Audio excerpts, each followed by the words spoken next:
À ce moment-là, j'étais aux Pays-Bas, un pays pour lequel j'ai une attache particulière. Et à la fin de ce séjour, j'ai décidé de me rendre dans mon pays de cœur, le Cap-Vert. J'y suis retourné il n'y a pas si longtemps que ça. Et pour autant, je m'en veux de ne pas y aller souvent, mais vraiment. Carrément, c'est peut-être la première fois de ma vie que j'avais le sentiment de vouloir rester. Un pays riche, humainement et culturellement parlant.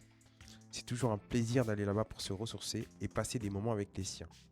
Si je devais résumer ma vie ces dernières années, en un mot, je dirais révélation. Je n'ai jamais autant appris sur moi-même, que ce soit sur le plan personnel que professionnel. Il y a eu des hauts et des bas, ça fait partie de la vie.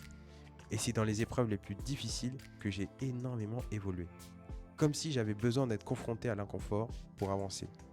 D'ailleurs, j'ai quitté mon travail en juillet 2024 pour me focus sur mes projets perso.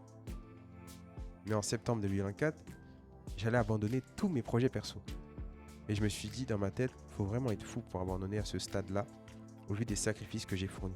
Et surtout, je suis l'unique personne à avoir la vision des choses que je vais réaliser. Je pense que l'échec doit être beaucoup plus mis en avant que le succès, personnellement. J'ai mis tellement de temps à savoir ce que je voulais être et faire dans ma vie que ce n'est que maintenant que j'ai pris conscience de ce que je suis capable de faire. Et il fallait que je passe par cette période pour avoir des réponses aux questions que je me posais depuis pas mal d'années. À l'heure actuelle, au moment où je vous parle, je n'ai jamais été aussi confiant dans ma vie. Et il y a une phrase que je me dis tout le temps, pour ne pas dire toutes les 5 secondes, ce qui est drôle dans tout ça, c'est que je viens juste de commencer.